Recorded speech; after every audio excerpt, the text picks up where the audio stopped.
ಸಮಾಚಾರ ನ್ಯೂಸ್ಗೆ ಸ್ವಾಗತ. ನಾನು ಮಂಜುಳಾ ಕೊಂಡರಾಜನಹಳ್ಳಿ, ಕೋಲಾರ.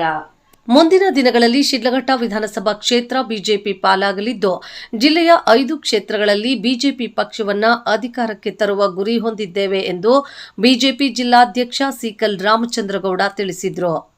ಚಿಕ್ಕಬಳ್ಳಾಪುರ ಜಿಲ್ಲೆಯ ಬಿಜೆಪಿ ನೂತನ ಜಿಲ್ಲಾಧ್ಯಕ್ಷರಾಗಿರುವ ಸಿಕಲ್ ರಾಮಚಂದ್ರಗೌಡ ಅವರು ಶಿಡ್ಲಘಟ್ಟ ನಗರದ ಬಿಜೆಪಿ ಸೇವಾ ಸೌಧ ಕಚೇರಿಯಲ್ಲಿ ಪತ್ರಿಕಾಗೋಷ್ಠಿ ನಡೆಸಿ ಮಾತನಾಡಿ, ಜಿಲ್ಲೆಯಾದ್ಯಂತ ಸಂಘಟನಾ ಚಟುವಟಿಕೆಗಳಿಗೆ ಅಧಿಕೃತ ಚಾಲನೆ ನೀಡಿದ್ದಾರೆ. ನಾನು ಜಿಲ್ಲಾಧ್ಯಕ್ಷನಾಗಿ ನೇಮಕವಾದ ನಂತರ ಚಿಕ್ಕಬಳ್ಳಾಪುರ ಜಿಲ್ಲೆಯ ಎಲ್ಲಾ ಮಂಡಲಗಳಲ್ಲಿ ಸಂಘಟನಾ ಪರಿಶೀಲನೆ ಯೋಜನೆ ಹಾಗೂ ಪ್ರವಾಸ ಚಟುವಟಿಕೆಗಳು ಪ್ರಾರಂಭವಾಗಿವೆ. ಶಿಡ್ಲಘಟ್ಟ ವಿಧಾನಸಭಾ ಕ್ಷೇತ್ರದಲ್ಲೂ ಸಂಘಟನಾ ಕಾರ್ಯಾಚರಣೆ ಮುಂದುವರೆದಿದ್ದು, ಮುಂದಿನ ತಿಂಗಳು 3ನೇ ತಾರೀಕು ಶಿಡ್ಲಘಟ್ಟ ನಗರದಲ್ಲಿ ಪ್ರಮುಖ ಸಭೆ ನಡೆಯಲಿದೆ. ಈ ಜಿಲ್ಲೆಯಲ್ಲಿ 30-40 ವರ್ಷಗಳ ಹಿಂದೆ ಪಕ್ಷ ಇಲ್ಲದ ಸಂದರ್ಭದಲ್ಲಿಯೇ ತನು ಮನ ಧನ ಅರ್ಪಿಸಿ ಕೆಲಸ ಮಾಡಿದ ಹಲವು ಹಿರಿಯರು ಇದ್ದಾರೆ.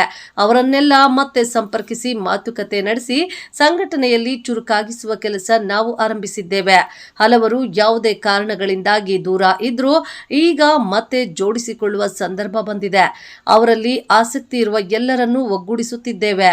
ಮುಂದಿನ ದಿನಗಳಲ್ಲಿ ಶಿಡ್ಲಘಟ್ಟ ವಿಧಾನಸಭಾ ಕ್ಷೇತ್ರ ಬಿಜೆಪಿ ಪಾಲಾಗಲಿದ್ದು, ಜಿಲ್ಲೆಯ 5 ಕ್ಷೇತ್ರಗಳಲ್ಲಿ ಬಿಜೆಪಿ ಪಕ್ಷವನ್ನು ಅಧಿಕಾರಕ್ಕೆ ತರುವ ಗುರಿ ಹೊಂದಿದ್ದೇವೆ ಎಂದು ತಿಳಿಸಿದರು.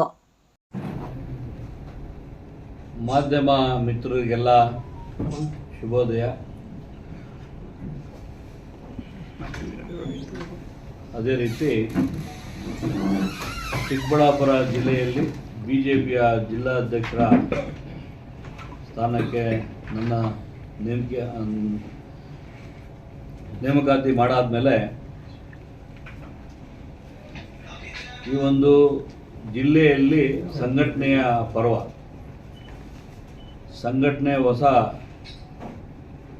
ಸಾರಥ್ಯಕ್ಕೆ ಯಾರನ್ನೆಲ್ಲ ಕಟ್ಟಬೇಕು, ಜಿಲ್ಲೆಯಲ್ಲಿ ಯಾವ್ಯಾವ ಮಂಡಲದಲ್ಲಿ ಯಾರನ್ನ ಗುರುತಿಸಬೇಕು, ಜವಾಬ್ದಾರಿ ಕೊಡಬೇಕಂತ ಏನು ಒಂದು ಸಂಘಟನೆ ಪರ್ವ ಕಾರ್ಯಕ್ರಮ ಚಾಲನೆ ಮಾಡಿದ್ದೀವಿ. ಆ ನಿಟ್ಟಿನಲ್ಲಿ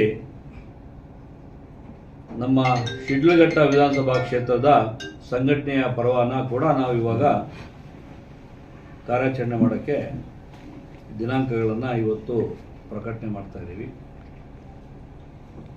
ಈ ಒಂದು ಕಾರ್ಯಕ್ರಮಕ್ಕೆ ನಮ್ಮಲ್ಲಿ ಇವತ್ತು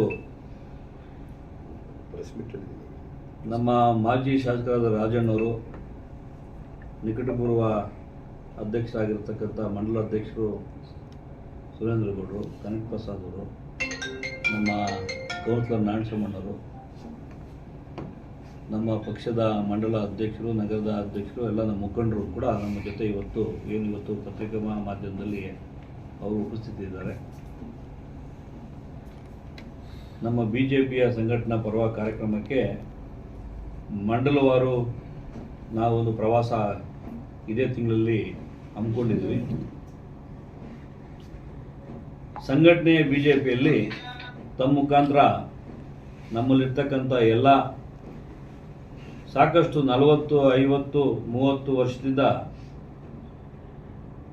ಜಿಲ್ಲೆಯಲ್ಲಿ ಬಿಜೆಪಿನೇ ಇಲ್ಲ ಅಂತಕ್ಕಂಥ ಸಂದರ್ಭದಲ್ಲಿ ತನು ಮನ ಧನ ಅರ್ಪಿಸಿ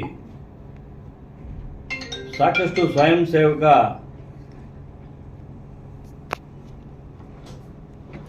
ಎಲ್ಲರೂ ಕೂಡ ಅರ್ಪಿಸಿ ಪಕ್ಷ ಕಟ್ಟಿರ್ತಕ್ಕಂಥ ತುಂಬ ಜನ ಇದ್ದಾರೆ. ನಾವೆಲ್ಲ ಇವತ್ತು ಸಂಘಟನೆಯಲ್ಲಿ ಇರ್ತಕ್ಕಂಥ ದಿನಗಳಲ್ಲಿ ಕೆಲವರೆಲ್ಲ ಇವತ್ತು ಸಂಘಟನೆಯಲ್ಲಿ ಕಾಣಿಸ್ಕೊಳ್ತಾ ಇದ್ದಾರೆ. ಸಾಕಷ್ಟು ಕಾರಣ ಇರ್ಬೋದು. ಅವ್ರಿಗೆಲ್ಲರಿಗೂ ವಿನಂತಿ ಮಾಡ್ಕೊತೀನಿ, ಈ ಒಂದು ಸಂಘಟನೆ ಮಾಡ್ತಕ್ಕಂಥ ಕೆಲಸ ಏನು ಆರಂಭ ಮಾಡ್ತಾ ಇದ್ದೀವಿ, ಎಲ್ಲರೂ ನಮ್ಮ ಮುಖಂಡರ ನಂಬರ್ ತಗೋಬೇಕು, ಅವ್ರನ್ನ ಕಾಂಟ್ಯಾಕ್ಟ್ ಮಾಡಬೇಕು. ನಾವು ಅವ್ರ ನಂಬರ್ ತಗೊಂಡು ನಾವು ಅವ್ರನ್ನ ಕಾಂಟ್ಯಾಕ್ಟ್ ಮಾಡ್ತೀವಿ. ಅವರು ನಮ್ಮಲ್ಲಿ ಬರಬೇಕು, ನಾವು ಅವರಲ್ಲಿ ಹೋಗಬೇಕು. ದೇಶದಲ್ಲಿ 2 ಎಂಪಿಗಳಿದ್ದಿರ್ತಕ್ಕಂಥ ಪಕ್ಷ ಇವತ್ತು ದೇಶದಲ್ಲಿ 90% ಬಿಜೆಪಿ ಆಗಿದೆ. ಅದೇ ನಿಟ್ಟಿನಲ್ಲಿ ಇವತ್ತು ನಮ್ಮ ಕೋಲಾರ, ಚಿಕ್ಕಬಳ್ಳಾಪುರ ಜಿಲ್ಲೆಯಲ್ಲಿ ಕೂಡ ಏನು ಬಿಜೆಪಿ ಇಲ್ಲ ಅಂತಕ್ಕಂಥದ್ದನ್ನು ಇವತ್ತು ಬಿಜೆಪಿ ಕಟ್ತಕ್ಕಂಥ ಕಾಲ ಬಂದಿದೆ. ಜನರಿಗೆ ತಿಳುವಳಿಕೆ ಆಗಿದೆ.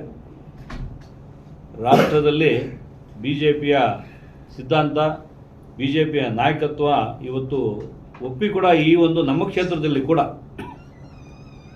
MP ಎಲೆಕ್ಷನಲ್ಲಿ ಕೂಡ ಇದೇ ಕ್ಷೇತ್ರದಲ್ಲಿ BJPಗೆ ಅತಿ ಹೆಚ್ಚು ಓಟನ್ನು ಕೊಟ್ಟಿರ್ತಕ್ಕಂಥದ್ದು ನಿದರ್ಶನ ಇದೆ. ಅಂದರೆ ಇಲ್ಲಿ BJP ಇಲ್ಲ ಅಂತ ಅಲ್ಲ, ಸ್ಥಳೀಯವಾಗಿ BJP ಗಟ್ಟಿಯಾಗಿ ಕಟ್ತಕ್ಕಂಥ ಆಸಕ್ತಿ ಇರ್ತಕ್ಕಂಥವ್ರು ಬರಬೇಕು, ಗುರ್ಸ್ಕೋಬೇಕಂತಕ್ಕಂಥ ಜನ ಕಾಯ್ತಾ ಇದ್ದಾರೆ. ಆ ನಿಟ್ಟಿನಲ್ಲಿ ನಾವು ಇವತ್ತು BJPನ ಕಟ್ಟಕ್ಕೆ ಇವತ್ತು ಒಟ್ಟಾರೆ ಎಲ್ಲ ರಾಜಕಾರಣ ಪಕ್ಷಗಳಲ್ಲಿ ಆಗು ಹೋಗುಗಳು ಇರ್ತವೆ, ಒಳಜಗಳ ಇರ್ತದೆ, ಪಕ್ಷದಲ್ಲಿ ನಾನು ಮುಂದು ನೀನು ಮುಂದೆ ಅಂತಕ್ಕಂಥದ್ದು ಇದ್ದೇ ಇರುತ್ತೆ. ಅದೆಲ್ಲ ಮೀರಿ ನಮ್ಮ ಪಕ್ಷದಲ್ಲಿ ಇವತ್ತು ನಾವು ಎಲ್ಲರೂ ಜೊತೆಗೆ ಕೂರಿಸ್ಕೊಂಡು ಜೊತೆಗೆ ಇಟ್ಕೊಂಡು ನಮ್ಮ ಪಕ್ಷನ ಕಟ್ತಕ್ಕಂಥ ಕೆಲಸ ಮಾಡ್ತಕ್ಕಂಥ ಕೆಲಸ ಶುರು ಮಾಡಿದ್ದೀವಿ. ಮುಂದಿನ ದಿನಗಳಲ್ಲಿ ಈ ವಿಧಾನಸಭಾ ಕ್ಷೇತ್ರ, ನಮ್ಮ ಶಿಡ್ಲಘಟ್ಟ ವಿಧಾನಸಭಾ ಕ್ಷೇತ್ರ BJP ಪಾಲು. ನಾನು ಜಿಲ್ಲಾಧ್ಯಕ್ಷನಾಗಿರ್ತಕ್ಕಂಥ ಒಂದು ಕ್ಷಣದಲ್ಲಿ 5 ಕ್ಷೇತ್ರದಲ್ಲಿ ಕೂಡ BJP ಗೆಲ್ತಕ್ಕಂಥ ಕೆಲಸ ಮಾಡ್ತಕ್ಕಂಥ ಜವಾಬ್ದಾರಿ ಕೊಟ್ಟಿದ್ದಾರೆ. ಆ ನಿಟ್ಟಿನಲ್ಲಿ ಇವತ್ತು ಹೋಬಳಿವಾರು ನಾವು ಟೂರ್ನ ಮಾಡ್ತಾಯಿದ್ದೀವಿ, ಸಂಘಟನೆ ಮಾಡೋದಕ್ಕೆ ಹೊರಡ್ತಾ ಇದ್ದೀವಿ. ಒಂದೊಂದು ದಿವಸ ಒಂದೊಂದು ಹೋಬಳಿಯಲ್ಲಿ ನಮ್ಮ ಮುಖಂಡರನ್ನು ಕರೆದು ಮಾತಾಡ್ತಕ್ಕಂಥದ್ದು, 4 ದಿವಸ 5 ದಿವಸ ಸಂಘಟನೆ ಕೆಲಸ ಮಾಡಿಕೊಂಡು ಕೊನೆಗೆ 3ನೇ ತಾರೀಕು ನಾವೊಂದು ಸಂಘಟನೆಯ ಒಂದು ಕಾರ್ಯಕ್ರಮ ಶಿಡ್ಲಘಟ್ಟ ಟೌನಲ್ಲಿ ಇಟ್ಕೊಂಡು ಹೋಗೋದಕ್ಕಂಥ ತೀರ್ಮಾನ ಆಗಿದೆ. ಈ ನಿಟ್ಟಿನಲ್ಲಿ ಏನು ಹೋಬಳಿವಾರು ಬಂದಾಗ ನಮ್ಮ ಸಂಘಟನೆಯಲ್ಲಿರ್ತಕ್ಕಂಥವರು ಹಳಬರು ಹೊಸಬರು ಅಂತ ಎಲ್ಲರೂ ಕೂಡ ಜೊತೆಗೆ ಸೇರಿಕೊಂಡು ಜೊತೆಗೆ ಹೋಗ್ತಕ್ಕಂಥ ಏನು ಕಾರ್ಯ ಮಾಡಬೇಕು. ಯಾಕಂದ್ರೆ ನಮಗೆ ಪತ್ರಿಕೆ ಮುಖಾಂತರ ನಾನು ಯಾಕೆ ಹೇಳ್ತಾ ಇದ್ದೀನಿ ಅಂದರೆ, ಸಾಕಷ್ಟು ಜನ ಇವತ್ತು ಸಂಘಟನೆಯಲ್ಲಿ ತೊಡಗಿಸ್ಕೊಂಡಿಲ್ಲ. ಅವರೆಲ್ಲರೂ ಇವತ್ತು ಎಲ್ಲರ ಜೊತೆ ನಾವು ಕೈ ಜೋಡಿಸಿ ಆಗಿರ್ತಕ್ಕಂಥ ಅನಾನುಕೂಲಗಳನ್ನ ನಾವು ಪರಿಗಣಿಸಿ ನೋಡಿ ಮುಂದಿನ ದಿನಗಳಲ್ಲಿ ಅವ್ರನ್ನ ಕೈ ಜೋಡಿಸಿ ಪಕ್ಷ ಕಟ್ಟತಕ್ಕಂಥ ಕೆಲಸ ಮಾಡಬೇಕು ಅಂತ ತೀರ್ಮಾನ ಮಾಡಿ ಇವತ್ತೊಂದು ತಮ್ಮ ಮುಖಾಂತರ ಪತ್ರಿಕಾ ಮಾಧ್ಯಮದ ಮುಖಾಂತರ ಎಲ್ಲರಿಗೂ ಇವತ್ತು ಹೇಳ್ತಕ್ಕಂಥ ವಿಷಯ ಇದೆ. BJP ಪರ್ವ, BJP ಗೆಲ್ತಕ್ಕಂಥ ಕೆಲಸ ಮಾಡ್ತಕ್ಕಂಥದ್ದು ಏನು ಇವತ್ತು ಕೆಲಸ ಕೈಗೆ ಹಾಕ್ಕೊಂಡಿದ್ವಿ. 3ನೇ ತಾರೀಕು ಕಾರ್ಯಕ್ರಮ ಶಿಡ್ಲಘಟ್ಟದಲ್ಲಿ ಇಟ್ಕೊಳ್ತಾ ಇದ್ವಿ. ಈ ಸಂದರ್ಭದಲ್ಲಿ ಮಾಜಿ ಶಾಸಕರಾದ ಎಂ ರಾಜಣ್ಣ, ಬಿಜೆಪಿ ಗ್ರಾಮಾಂತರ ಮಂಡಲ ಅಧ್ಯಕ್ಷ ಸೀಕಲ್ ಆನಂದಗೌಡ, ಮಾಜಿ ಅಧ್ಯಕ್ಷ ಸುರೇಂದ್ರಗೌಡ, ಕನಕಪ್ರಸಾದ್, ತಲ್ದುಮನಹಳ್ಳಿ ಮಧು, ಲಕ್ಷ್ಮೀನಾರಾಯಣ ಸೇರಿದಂತೆ ಇನ್ನೂ ಮುಂತಾದವರಿದ್ದರು. ವರದಿ ಮಳಮಾಚನಹಳ್ಳಿ, ಗೋವರ್ಧನ್, ಶಿಡ್ಲಘಟ್ಟ. ಹಿಂದೆ ಆಗಲೇ ನಮ್ಮ ಸ್ನೇಹಿತರಲ್ಲಿ ಹಿಂದೆ ಪತ್ರಿಕಾಗೋಷ್ಠಿ ಮಾಡಿದ ಉದ್ದೇಶ, ಅವತ್ತು ಕೂಡ ನಾನು ರಾಮಚಂದ್ರಗೌಡರಾಗಲಿ ಇನ್ನೊಬ್ಬರಾಗಲಿ ಎಲ್ಲ ನಮ್ಮ NDAಯಲ್ಲಿ ಕೆಲವು ಮುಖಂಡರು ಅಥವಾ ನಮ್ಮ ಪಕ್ಷದ ಕಾರ್ಯಕರ್ತರನ್ನ ಎಲ್ಲೋ ಒಂದು ಕಡೆ ಲೋಕಸಭಾ ಚುನಾವಣೆ ಸಂದರ್ಭದಲ್ಲಾದಂಥ ಒಂದು ಕಹಿ ಅನುಭವದಿಂದ ಮಾಡಿದ್ವಿ. ಅದಾದ ನಂತರ ನಮ್ಮಲ್ಲಿ ಯಾವುದೇ ವೈಯಕ್ತಿಕ ಯಾವುದೇ ದ್ವೇಷಗಳಾಗಲಿ ವೈಯಕ್ತಿಕ ರಾಜಕೀಯ ಜಿದ್ದಾಗಿದ್ದಾಗಲಿ ಏನಿಲ್ಲ. ನಾವೆಲ್ಲರೂ ಕೂಡ ಸಾಮೂಹಿಕವಾಗಿ ಶಿಡ್ಲಘಟ್ಟ ವಿಧಾನಸಭಾ ಕ್ಷೇತ್ರದಲ್ಲಿ ಭಾರತೀಯ ಜನತಾ ಪಕ್ಷವನ್ನು ಸದೃಢ ಕಟ್ಟಬೇಕು. ಆ ಒಂದು ಸಣ್ಣ ಪುಟ್ಟ ವೈಮನಸ್ಸುಗಳನ್ನೆಲ್ಲ ನಾವೆಲ್ಲ ಬದಿಗೊತ್ತು ಇವತ್ತು ರಾಮಚಂದ್ರಗೌಡನ ಇವತ್ತು ಜಿಲ್ಲಾ ಗೌರವಾನ್ವಿತ ಅಧ್ಯಕ್ಷರಾಗಿ ನಮ್ಮ ವರಿಷ್ಠರು ಮಾಡಿದ್ದಾರೆ. ಅವರು ಕೂಡ ಇದುವರೆಗೂ ತಮ್ಮ ಪತ್ರಿಕಾಗೋಷ್ಠಿ ಎಲ್ಲವನ್ನು ಸವಿಸ್ತಾರವಾಗಿ ತಿಳಿಸ್ಕೊಟ್ಟಿದ್ದಾರೆ. ಶಿಡ್ಲಘಟ್ಟ ವಿಧಾನಸಭಾ ಕ್ಷೇತ್ರದಲ್ಲಿ ನಾವು ನಮ್ಮ ಭಾರತೀಯ ಜನತಾ ಪಕ್ಷದ ಶಕ್ತಿಯನ್ನು ಇನ್ನು ವೃದ್ಧಿ ಮಾಡಬೇಕು, ದ್ವಿಗುಣಗೊಳಿಸಬೇಕು. ಪಕ್ಷಕ್ಕೆ ಇನ್ನು ಬೇರೆ ಬೇರೆ ಪಕ್ಷದಿಂದ ಎಲ್ಲ ಬಹಳಷ್ಟು ಜನ ಮುಖಂಡರಿದ್ದಾರೆ, ಅವನ್ನೆಲ್ಲರೂ ಕೂಡ ಪಕ್ಷಕ್ಕೆ ಕರೆತಂದು ಈ ಶಿಡ್ಲಘಟ್ಟ ವಿಧಾನಸಭಾ ಕ್ಷೇತ್ರದಲ್ಲಿ ಭಾರತೀಯ ಜನತಾ ಪಕ್ಷವನ್ನು ಕಟ್ಟಬೇಕಂದ ಸಂಕಲ್ಪ ನಾವೆಲ್ಲ ಕೂಡ ಮಾಡಿದ್ದೀವಿ. ನಮ್ಮ ಒಂದು ಕುಟುಂಬದಲ್ಲಿ ಕೂಡ ಸಣ್ಣ ಪುಟ್ಟ ವೈಷಮ್ಯತೆ ಅದೇ ರೀತಿ ಕೂಡ ನಾನು ಪದೇ ಹೇಳ್ತಾ ಇದ್ದೀನಿ. ಆ NDA ಸಂದರ್ಭದಲ್ಲಿ ಸ್ವಲ್ಪ ಆಗಿದೆ. ಇವತ್ತದಾಗಲೇ ನಮ್ಮ ತಮ್ಮಿಯವರು ಹೇಳಿದ್ರು, ರಾಷ್ಟ್ರಕ್ಕೆ ಮೋದಿ, ರಾಜ್ಯಕ್ಕೆ ಕುಮಾರಣ್ಣ, ಇನ್ನೊಂದು ಮತ್ತೊಂದು ಸಂತೋಷ. ಅದು ಅವರವರ ಇಚ್ಛೆ, ಅವರವರ ಪಕ್ಷ. ಇವತ್ತು ಅವರು ಕೂಡ ಅವರ ಪಕ್ಷವನ್ನು ಸಂಘಟನೆ ಮಾಡಕ್ಕೆ ಹೊರಟಿದ್ರೆ ಹೊತ್ತು NDA ಅಂತ ಎಲ್ಲೂ ಮಾತಾಡಿಲ್ಲ. ಅದೇ ರೀತಿ ಇವತ್ತು ನಾವು ಕೂಡ ನಮ್ಮ ಭಾರತೀಯ ಜನತಾ ಪಕ್ಷ ಸಂಘಟನೆಗೆ ಹೊರಟಿದ್ವಿ. ಸಂಘಟನೆ ಪರ್ವ ಪ್ರಾರಂಭವಾಗಿದೆ. ಈ ಸಂಘಟನೆ ಪರ್ವದಲ್ಲಿ ನಾವೆಲ್ಲ ಸಕ್ರಿಯವಾಗಿ ಭಾಗಿಯಾಗಿ ಇಡೀ ಕ್ಷೇತ್ರದ 34 ಗ್ರಾಮ ಪಂಚಾಯತಿಗಳನ್ನು ಕೂಡ ನಾವು ಈಗ ಪ್ರಪ್ರಥಮವಾಗಿ ಹೋಬಳಿ ಮಟ್ಟದಲ್ಲಿ ಮಾಡಿ, ಆಮೇಲೆ ಗ್ರಾಮ ಪಂಚಾಯತಿ ಮಟ್ಟದಲ್ಲಿ ಕೂಡ ನಾವೆಲ್ಲ ಸಂಘಟನೆ ಪರ್ವ ಪ್ರಾರಂಭವಾಗ್ತದೆ.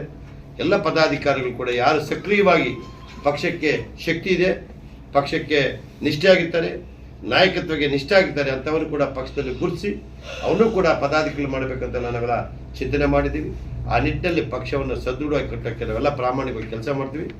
NDA ಪ್ರಶ್ನೆ ಬರೋದು ಚುನಾವಣೆ ಸಂದರ್ಭದಲ್ಲಿ, ಅದು ರಾಷ್ಟ್ರ ಮಟ್ಟದಲ್ಲಿ ರಾಜ್ಯ ಮಟ್ಟದ ತೀರ್ಮಾನದಲ್ಲಿ ಅವರ ತೀರ್ಮಾನಕ್ಕೆ ನಾವೆಲ್ಲರೂ ಕೂಡ ಕಾರ್ಯಕರ್ತರಿರ್ಬೋದು, ಮುಖಂಡರಿರ್ಬೋದು, ಎಲ್ಲ ಪದಾಧಿಕಾರಿಗಳೆಲ್ಲೂ ಕೂಡ ಬದ್ಧರಾಗಿರ್ತೀವಿ ಅಂತ ಈ ಸಂದರ್ಭಗಳು ಕೇಳಕ್ಕೆ ಇಷ್ಟಪಡ್ತೀನಿ. ಪತ್ರಿಕಾಗೋಷ್ಠಿ ನಿಮ್ಗೆ ಕ್ಲಿಯರ್ ಆಗಿ ಹೇಳಿದ್ದೀನಿ, ಹಲವಾರು ಉದಾಹರಣೆಗಳು ಕೊಟ್ಟಿದ್ದೀನಿ, ಪದೇ ಪದೇ ಹೇಳೋದು ಬೇಡ. ಅವೆಲ್ಲ ಮುಗಿದ ಅಧ್ಯಾಯ.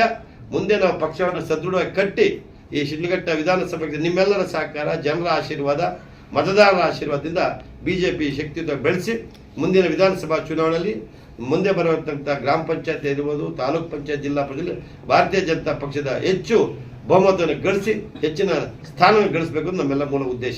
ಪಕ್ಷವನ್ನ ಬಲ